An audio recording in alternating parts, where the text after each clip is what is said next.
Attention, you understand me? Our health system is not organized. You understand me? And until it is organized, the rate of deaths will not reduce.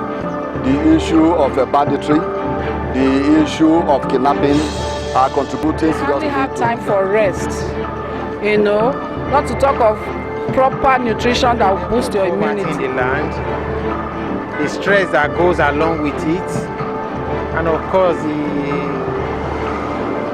the unlimited side of hunger. A very good afternoon and welcome to Africa Europe Breeze TV with your host in Benin City, Dede Saints. We are going to be talking about the causes of mortality, that's the rate of death in Nigeria, the cause and the effects. Just stay tuned. Thank you, sir. Sir, we are asking the question and I just asked, sir, please, we want to know your name. Okay, I'm Owaila. All right, sir. So, how did you see it, the question I asked? Well, to me, I think death rate has been based on level of poverty in the land, the stress that goes along with it, and of course the unlimited side of hunger. The side of hunger. The government on its own has failed in its own duty, and the people on their own too, they seem not to be helping matters. Based on the fact that we betray trust on a regular basis. So where those that would have assisted you are willing to assist you, they realize that you are not even ready for their assistance. Then for the government side, they have a duty to have been able to play their own side, whether by way of agriculture, by way of alleviating unemployment. Instead of them doing that, they've converted so much of the money meant for such for their personal usage. And at the end of the day, the issue of death, high death mortality, now become the consequence. And even as we find ourselves today, none of them is even ready to do justice to the whole thing.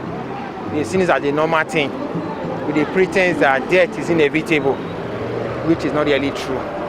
So I think that's my own side of it. Thank you, sir. Sir, do you have any advice? The advice is that the government should be up and doing. They should withdraw from pretense and be honest to themselves and to their conscience. Good afternoon, sir. Good afternoon. You're welcome. Thank you, sir. Sir, please, we want to know your name. My name is Prince Okocha. Wow, thank you, sir. So the question we asked, how do you say it? The question that's the high rate of mortality in the country? Yes, sir. Yeah. The effect, the cause, and advice. Okay. I believe one of the effects is very low medical attention. You understand me? Our health system is not organized. You understand me? And until it is organized, the rate of deaths will not reduce. And secondly, you find out that many people in this country doesn't have job. The government is not favoring almost 70 or 90% to 80% of the citizens. Therefore, many are frustrated, many are out of job. You understand me? So when you see this kind of situation, people will be frustrated. You understand me? And this can equally, depression can lead them to death. You understand me? And in terms of advice, I would like to advise the government to come back. Those embezzling our money for the healthcare system, let them find them, return the money and invest it properly to take care of the poor and the less privileged, so that we can have a normal system working. You understand? Thank you so much, sir. Thank you very much. Asking the question. Well, thank you. Part of the reasons for the increase in death rate in Nigeria is government actions and inactions. Inactions in the sense that we know that today the issue of Boko Haram, the issue of banditry, the issue of kidnapping are contributing seriously to the death rate. And is government ready to fight this war? They are not ready. And so that's why you talk of inaction. Government is not ready to fight Boko Haram. They are not ready to fight the issue of kidnapping and the insurgency we are having. So that's why you can find that there should be increase in death rate. Then also you talk of, recently they told us that 33% of Nigerians are unemployed. 20-something% are underemployed. When there is unemployment, how do you expect people to live longer? So we know that these are things that you have settled down in government domain. Government is not able to fight these things. But if government, we know that if these things are there, death rate will be reduced. So the effects of some of these things is increase in death rate. Solution is let the government sit down, take technocrats who will help us to revive our economy. Let government have the political will to fight insurgency. Government should have political will to fight Boko Haram, terrorists that we have in this country. When we do that, Nigeria will come back. Nobody wants to go to other country, but because of this thing we are seeing, all of us want to run away. Good afternoon, sir. Thank you, Mama. So, please, we want to know your name, Ma. I'm Florence. All right. The question I just asked, the causes, First of all, effects, and your advice. First of all, Yes, the ma'am. cause of death is we inherited it from Adam and Eve. Really? Yes, because of their sin caused death. So all of us are dying. And most of the time, because of the condition of the system of things now, we can see that some people cannot meet up to care for themselves. So most of the time, sickness that people did not have much money to treat themselves, it will lead them to death.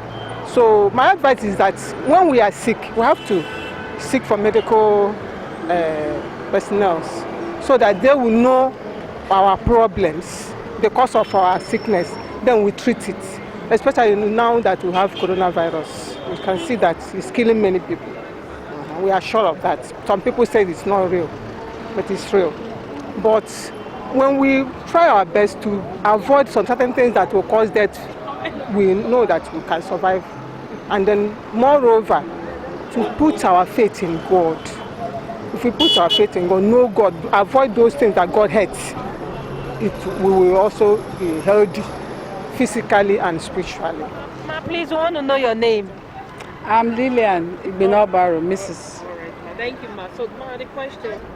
Concerning the increase in mortality in the nation is a multiplicity of factors. And, key among these factors is the fact that there are so many stressors in our nation right now, so many stressors. Apart from that, people hardly have time to take care of their own self. They are pursuing money, pursuing one material wealth or the other. And the things they look as insignificant, they are the little things that matters. They hardly have time for rest, not to talk of proper nutrition that will boost your immunity. Are you hearing me? Proper nutrition that will boost your immunity. So we take a lot of things for granted. And people don't even think of going to check up on themselves except they fall sick. So there are many illnesses that should not have taken life that are today taking life, because at that stage they ought to have gone to check and then nip it at the bud. They leave it to explode, to grow to a stage that becomes too much to handle for the body and sometimes for the health sector, institution. For instance, cervical cancer. I have somebody that died of cervical cancer. Do you know it takes up to 20 years for this thing to develop to a fatal stage? So imagine if you check up and you know it's there, then you can nip it, you can stop it. But people don't have time. Not just people, it's all of us. We are guilty. We are guilty. I know of a health professional, a professor for that matter, who treats people every day, but never knew that his own BP was high. It was only somebody on research that discovered, and he was, really high, that could have landed him in was stroke. They had to put him on bed immediately. So we are all careless. There is no sector that you can say those are the ones. Everyone, we need to sit down, readjust our routine, or prioritize and put health as number one. Because like they said, health is wealth. You get me? Health is wealth. So me too, I'm trying to tell myself as a middle-aged person, it's true that I'm carried away sometimes running off after this or that. But sometimes I talk to myself, take it easy. Life is not forever. But with the grace of God, prayers and a little caution here and there, I think by the grace of God, we can make it to a reasonable. So, Mama, what is the advice to Nigerians? Yes, the advice, like I said, is to prioritize, like I said, that is, begin to take those things that you feel take for granted, particularly concerning your health. Take it as important. Put it first. Put it first, like I said. Eat well, sleep well. Don't think too much. Don't put so many burdens on yourself at a time. And then do checkup. Yes, if you look at the civilized world, they go for checkup a lot. We are here to get that tradition of checking up on our health. Even you and me, we don't go checking except you feel sick. Okay, so we should check up on ourselves, at regular interval, especially when you are age 40 and above. Start checking up yourself, and with the grace of God, we shall make it. Thank you so much. And we are calling it a wrap in this segment of high rates of mortality in Nigeria. Keep watching Africa Europe Breast TV. Thank you.